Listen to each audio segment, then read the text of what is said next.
Mimi naitwa Rafael Adam Mwambalaswa, ni muhitimu wa VETA wa kozi ya utengenezaji wa vifaa vya aluminium. Lakini mtu asiyeona. Mimi nimekuja kama muhitimu, kwa hiyo nimealikwa kama muhitimu ili kuitangaza VETA kwamba inatoa mafunzo kwa watu wenye ulemavu wasioona hasa kwenye kozi mbalimbali ikiwemo hii aluminium. Hii ndio mashine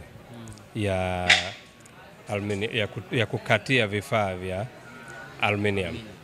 Kwa vyuma vyote hivi hapa vinakatwa kwa kutumia hii. Sasa mtu anayeona atatazama kwa macho, si ndio?